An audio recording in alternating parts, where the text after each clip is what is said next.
Hola amigos, ¿cómo están? Es un placer saludarles, darles la bienvenida a este análisis. Vamos a estar viendo el análisis, las respuestas prácticas al estudio bíblico de la congregación para la semana del 24 de febrero al 1 de marzo. Ya hemos hecho una transmisión respecto a la lectura de esta consideración, así es que vamos a empezar y esperamos que esto sea de mucha bendición, de mucho estímulo para ustedes, con mucho cariño, con mucho aprecio y nuevamente apreciamos que nos acompañen y que estén aquí con nosotros. Vamos entonces a dar inicio. Podemos ver que es el número 105 titulado Usa una higuera para enseñar sobre la fe. No sé si les pasó a ustedes, a mí me pasó. Normalmente pensamos que la higuera era una planta pequeña, pero al ver esta ilustración podemos apreciar que era un árbol frondoso y grande, por lo que sí era significativo lo que pasó en esta consideración. Entonces, es un detalle interesante de cómo las imágenes nos sirven, las imágenes de nuestra organización nos sirven para entender mejor lo que estamos considerando. Definitivamente no dejamos de aprender, seguimos aprendiendo. Qué interesante. Ahora, esto está basado en Mateo 21, 19 al 27, Marcos 11, 19 al 33 y Lucas 20, 1 al 8. Aquí son dos puntos. Enseña sobre la fe con una higuera que se seca y cuestionan la autoridad de Jesús. Repito, ya hemos hecho una transmisión donde vemos la audiolectura de este capítulo. Entonces vamos a pasar directamente a las preguntas impresas y luego a ciertos comentarios adicionales que están relacionados con este tema. Primera pregunta, ¿por qué es el 11 de Nisan un día importante? Respuesta, podríamos decir en pocas palabras que son los últimos días de Jesús aquí en la tierra, antes de ofrecer su vida humana como rescate por la humanidad. Sí, podemos ver que para ese momento Jesús y sus discípulos van camino a Jerusalén, así que esta será la última vez que Jesús vaya al templo. Y por supuesto, específicamente el 11 de Nisan es el último día de su ministerio público, sí, antes de celebrar la Pascua, instituir la conmemoración de su muerte y enfrentarse a un juicio y a su ejecución. Así es que definitivamente es un día muy importante en la vida del Mesías, de Jesús, sí, el último día de su ministerio público. Y aunque es el último día, él aprovecha para hacer cosas, para enseñar valiosas lecciones, y eso nos lleva a la segunda pregunta. ¿Qué lecciones enseña Jesús usando la higuera que hizo que se secara? Bueno, ¿qué lecciones? Podemos decir que son dos lecciones. La primera, Jesús enseña sobre la fe. Sí, pues los discípulos están sorprendidos y le dicen, Señor, mira la higuera que maldijiste, se ha marchitado, se ha secado completamente. Y entonces él nuevamente les recuerda la importancia de orar con fe. Sí, él repite algo que ya enseñó en el pasado, que la fe es capaz de mover montañas. Y él dijo que si tuviéramos fe del tamaño de un grano de mostaza, seríamos capaces de enfrentar, de mover, de aguantar grandes obstáculos del tamaño de una montaña grande. Así es que la fe, ahí está, la importancia de orar con fe. Es la primera lección. Ahora, veamos la segunda lección, muy importante, muy significativa. Jesús habla que al igual que esa higuera que secó, que ese árbol que secó, la situación de la nación de Israel no es lo que aparenta, ¿sí? Ellos hasta ese momento están en un pacto con Dios y pueden dar la apariencia de obedecer su ley, pero en conjunto ellos han demostrado, no todos, pero una gran parte, han demostrado que les falta fe, sí, que les falta fe y que son incapaces de producir buen fruto. Hasta están rechazando al propio Hijo de Dios. Por eso, al hacer que se seque la higuera sin higos, Jesús está mostrando cuál será el final de esta nación sin fe e infructífera. Bien, entonces esas son las dos lecciones que él quiso enseñar, que él utilizó este ejemplo de la higuera: orar con fe y la comparación de la nación de Israel y lo que le esperaba a esta nación por ser infructífera.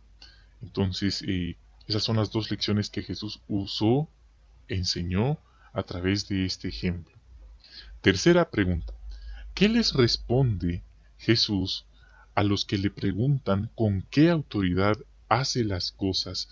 Sí, pues vemos que muchos están molestos, pues él hace unos días, hace unos momentos, eh, expulsó, volcó las mesas de los que estaban haciendo comercio, negocio en el templo. Era algo muy serio. Y de una manera muy sutil, muy astuta, se atreven a preguntarle a él con qué autoridad hace estas cosas. Pero vemos que Jesús, de una manera magistral, les responde. Él no cae en la trampa de ellos, sino más bien él hace que ellos caigan en su propia trampa. ¿Sí? Jesús lo hace planteándoles otra pregunta. Y es una pregunta condicional. Si ustedes me responden, yo les voy a responder. Entonces, si ellos no le responden, pues él tampoco les va a responder. Muy, muy hábil, muy impresionante cómo Jesús maneja el arte de responder preguntas. Entonces, de esto nosotros también aprendemos. Entonces, la pregunta que Jesús les hace es la siguiente: ¿el bautismo que Juan realizaba venía del cielo o venía de los hombres? Contéstenme.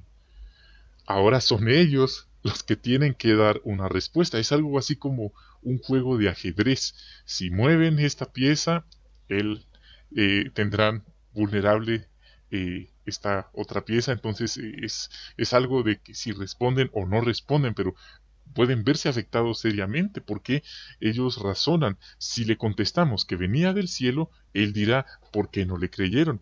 Pero ¿quién se atreve a decir que venía de los hombres? Y es que le tienen miedo a las personas, a la multitud, porque todos piensan que Juan realmente había sido un profeta. Entonces ellos simplemente le responden que no lo saben.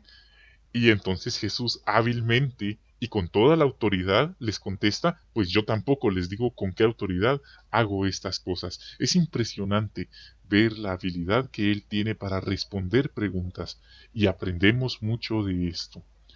Bien, entonces vemos, hermanos, en los comentarios adicionales que la falta de fe, sí, ese fue el pecado de muchos de esta nación, que no estamos criticando, estamos analizando. Y vemos que nuevamente en la Biblia Pablo advierte que la falta de fe es un pecado que fácilmente puede enredar a cualquiera. Esto ha ocurrido en el pasado y sigue ocurriendo en nuestros días, así es que debemos estar alertas para que no nos ocurra a nosotros también. Esto, como dije, afectó a la nación judía en general. Quizás algunos de ustedes saben que aún en nuestros días, en el año 2020, muchos judíos no reconocen a Jesús como el Mesías. Es más, lo ven simplemente como un hombre que existió. No niegan que haya existido, pero sí dicen: ah, sí, él fue un profeta, fue un hombre, el hijo de un carpintero, nada más. Ellos siguen esperando a otro Mesías. Vemos que la falta de fe sigue latente en nuestros días. Bien, aunque esta nación había estado en una relación de pacto con Dios, la apariencia de ella era engañosa, y Jesús lo denunció muchas veces, pues la nación resultó estar desprovista de buen fruto y hasta rechazó al propio Hijo de Dios. Nosotros debemos cuidarnos de aparentar ser devotos a Dios, pues las apariencias son solo eso, apariencias, y este ejemplo bíblico así nos lo demuestra. De ninguna manera nosotros nos atreveríamos a rechazar al Hijo de Dios como el Mesías, y por supuesto a rechazar a Él, pues Él es el cabeza de la congregación en nuestros días.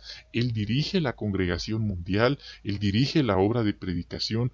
Entonces queremos ser obedientes, queremos ser sumisos al orden teocrático, queremos ser obedientes de buena gana al cabeza de la congregación.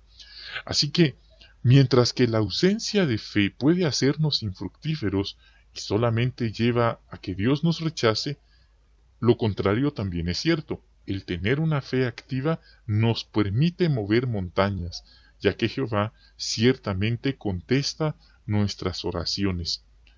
Entonces es algo en lo que debemos meditar y estar pendientes. Nuevamente, podemos decir que hoy podemos sacar provecho de la lección que Jesús enseñó por su acto de maldecir a la higuera. Si perdiéramos la fe en que Dios puede contestar las oraciones de sus siervos y remunerar a los que lo buscan encarecidamente, resultaría en que fuésemos rechazados, en que fuésemos maldecidos como higueras improductivas. Sí, hay algunos que han pensado que no vale la pena orar, nadie nos escucha, que las oraciones no pasan del techo de nuestra habitación. Ese es un razonamiento diabólico. Debemos rechazarlo, debemos orar constantemente en privado, sí, debemos estar ocupados en la oración con fe en que serán escuchadas nuestras oraciones.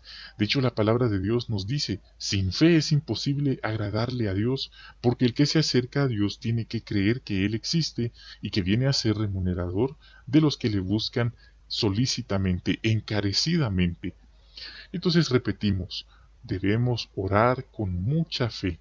No debemos pensar que nadie nos escucha o que nos suben nuestras oraciones del techo de nuestra habitación. Jamás queremos pensar así.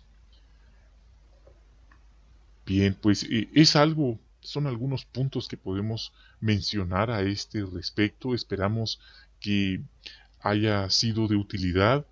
eh, ya cuando ya se consideró la información y no hay más puntos que mencionar, aunque no se hayan alcanzado los 30 minutos, dicen las instrucciones que ahí se puede dejar el estudio bíblico de la congregación.